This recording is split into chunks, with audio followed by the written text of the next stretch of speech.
એક હાથમાં ટિફિન અને પર્સ અને બીજા હાથમાં ગાડીની ચાવી લઈને હું ઘરમાંથી બહાર નીકળી રહી હતી ત્યારે અચાનક ચાવી હાથમાંથી છૂટી ગઈ અને આંગણાની એક બાજુ જઈને પડી. ઓહો! એક તો ઓફિસ જવા માટે પહેલેથી મોડું થઈ ગયું છે. બળબડમાં જ્યારે મેં ઉપાડવા માટે નીચે નમી ત્યારે મારી નજર ઘરના કચરાપેટી પર પડી, જે માથા સુધી ભરેલી હતી. લાગે છે કચરો ઉપાડનાર આજે પણ નથી આવ્યો. આ વિચારી પાસે ગુસ્સે થઈને હું ઘરમાંથી બહાર નીકળી ગઈ. ગુસ્સામાં બળબડતા હું ગાડીમાં બેસી અને ઓફિસ તરફ નીકળી પડી. રસ્તા પર જેટલી ઝડપથી મારી ગાડી ચાલી રહી હતી તેટલી ઝડપથી મારી અંદર યાદો પર દોડી રહી હતી. આ કોલોનીમાં આવ્યાને મને પૂરા 15 વર્ષ થઈ રહ્યા હતા. મને આજે પણ યાદ છે જ્યારે હું આ કોલોનીમાં નવી નવી આવી હતી. સામાનને યોગ્ય જગ્યાએ ગોઠવતા રાતના 12 વાગી ગયા હતા. થાકથી શરીર તૂટી ગયું હતું. વિચાર્યું કે સવારે મોડે સુધી સૂઈ અને પછી તાજગીથી સામાન ગોઠવીશ. આમ વિચારીને હું સૂઈ ગઈ હતી. મારા પતિ કામના સંબંધે અવારનવાર બહાર રહેતા હોય છે અને બંને બાળકો હોસ્ટેલમાં રહીને અભ્યાસ કરતા હતા. બાળકોને હોસ્ટેલ મોકલવું મારા માટે સહેલું ન હતું, પરંતુ બહેરત શિક્ષણ માટે આ જરૂરી હતું. સવારે સવારે દરવાજાની ઘંટડી વાગી અને ઊંડી નિંદ્રામાં મેં ઘંટડી અને ભયંકર ચીસો પાડવા લાગી. અરે, આટલી સવારે કોણ આવી ગયું છે? ગુસ્સે થઈને હું બહાર આવી. બીબીજી, કચરો આપો અને કચરાપેટી હવેથી રાત્રે બહાર મૂકી દેજો. મારી આદત વારંવાર ઘંટડી વગાડવાની નથી. એ કોલોનીનો કચરો ઉપાડનાર કામદાર હતો. ધીમે ધીમે હું આ નવી કોલોનીમાં રમતી ગઈ. પડોશીઓ સાથે ઓળખાણ થઈ ગઈ. બજાર, પોસ્ટ ઓફિસ, ડૉક્ટર વગેરે બધી માહિતી મળી ગઈ હતી. નવી ઓફિસમાં પણ બધું બરાબર હતું. ઘરકામ માટે નોકરાણી પણ મળી ગઈ હતી, જે લગભગ સમયસર આવતી હતી. બસ જો કોઈ સમસ્યા હતી તો તે કચરાની. રાત્રે હું કચરો બહાર મૂકવાનું ભૂલી જતી અને સવારે કચરો ઉપાડનાર બેદરકારીથી બૂમો પાડતો હતો.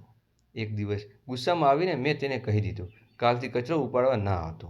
હું બીજો કચરાવાળો રાખી લઈશ. તે બોલ્યો, કેવી રીતે રાખશો બીજો કચરાવાળો? રાખી બતાવો, એને પણ પગ તોડી નાખી દઈશ. આ અમારો વિસ્તાર છે, અહીં બીજું કોઈ નજર પણ નહીં નાખે. તેનો અવાજમાં એક વિચિત્ર ડર હતો. તેની આ દાદાગીરી પર મને ખૂબ ગુસ્સો આવ્યો હતો. તેના ઊંચા અવાજથી મારી પડોશી મિસિસ શર્મા પણ બહાર આવી ગયા હતા. તેમણે કોઈ રીતે કચરાવાળાને શાંત કર્યો અને તે ગયા પછી મને સમજાવ્યો, આની સાથે ઝઘડો ન કરો. અહીં તો તમારા કચરાની સમસ્યા ઊભી થઈ જશે. આ લોકો વિસ્તારો વહેંચાય છે, આ બીજાને નથી દેતા. તેમની સાથે ઉલઝવું ઠીક નથી. મિસિસ શર્માનું કોલોનીમાં ઘણું રૂબાવું હતું. તેમનો પતિ કોઈ સારા હોદ્દા પર હતો. તેમના ઘરમાં સુખ સુવિધાઓ દરેક સામાન હતો. નોકર ચાકર, ગાડીઓ. એટલું જ નહીં, તેમને એકનો એક દીકરો શાળા લઈ જવા માટે લાવવા માટે અલગ ગાડી અને ડ્રાઈવર પણ હતો. જો તેઓ પણ આ કચરાવાળા સામે લાચાર હતા તો મારી શું ઓકાત? હું મને મારી રહી ગઈ હતી, પરંતુ મનમાં એક ટાંકો ખેંચતો હતો કે કાશ હું આ કચરાવાળાને હટાવી શકું. એક દિવસ સાંજે હું કોઈ કામ માટે સામેની કોલોનીમાં ગઈ. રસ્તાઓ પૂછવા માટે એક નાનો છોકરો રોક્યો. અચાનક મને લાગ્યું કે આ છોકરો તો ઘરોમાંથી કચરો ઉઠાવતો રહ્યો છે. સમાજ પ્રત્યે જાગૃતિ મારા સ્વભાવને કારણે હું તેમને પૂછતી રહી હતી કે બેટા, તું શાળા કેમ નથી જતો? પરંતુ મારો સ્વાર્થ આડે આવ્યો. મેં પૂછ્યું, બેટા, હું કોલોનીમાં રહું છું, શું તું મારો કચરો ઉઠાવીશ? મારી અપેક્ષાએ વિરુદ્ધ તેણે બિંદાસ જવાબ આપ્યો, ઉપાડી લઈશ. હું આશ્ચર્યચકિત થઈ ગઈ. મેં તેને મારા જૂના કચરાવાળાની વાત જરૂર ગણી. મારી વાત સાંભળીને તે છોકરો હસ્યો અને બોલ્યો, અમે કોઈથી નથી ડરતા. અમે શું કોઈના ઓછા છીએ? પણ અમે કચરો ઉપાડવા માટે સાંજે જ આવીશું. એ રાત્રે 10-11 વર્ષનો છોકરો. સમાજમાં અજબુ આત્મવિશ્વાસ હતો. મેં તેને સરનામું આપ્યું અને બીજા દિવસે આવવાનું કહ્યું. મને લાગ્યું કે મારી સમસ્યા હલ થઈ ગઈ છે. તે છોકરો સાંજે કચરો લેવા આવવા લાગ્યો. તેના આવવા સુધી હું ઓફિસથી ઘરે પાછી આવી જતી હતી. જૂના કચરાવાળાને મેં કહ્યું કે હું મારો કચરો જાતે જ ક્યાંક નાખી આવું છું. એમ પણ તે છોકરો સાંજે આવતો હતો, એટલે જૂના કચરાવાળાને ખબર પડતી ન હતી. પરંતુ આ નવો છોકરો ઘણી રજાઓ લેતો હતો. ક્યારે તો ઘણા દિવસ સુધી ન આવે. હું મનમાં ખીજ ચીડતી હતી. બીમારી ફેલાવાનો ડર રહેતો હતો. હું વિચારતી હતી કે કાશ ભારતમાં પણ વિદેશની જેમ એવી કોઈ મશીન આવે જેના કચરો નાખે, બટન દબાવો અને કચરો ગાયબ. આ કચરાની સમસ્યા હંમેશા મારા દિમાગમાં પર હાવી રહેતી હતી. જ્યારે રજા પછી તે આવતો ત્યારે હું ગુસ્સામાં પૂછતી, આટલા દિવસ ક્યાં ફરવા ગયો હતો? તે હસીને કહેતો, ક્યાંય પણ. અમે શું કોઈથી ઓછા છીએ? મારું મન થતું તો તેની રજાઓના પૈસા કાપી નાખું, પણ ડર લાગતો કે ક્યાંય તે કામ ન છોડી દે. આથી હું મન મનોસીને રહી જતી. તેની રજાઓ લેવાની આદતથી હું એટલી નારાજ રહેતી કે મેં તેના વિશે જાણવાનો ક્યાંય પ્રયાસ ન કર્યો. હા, 1-2 વખત તેનું નામ પૂછ્યું હતું, પણ તે પણ મારા દિમાગમાંથી નીકળી ગયું.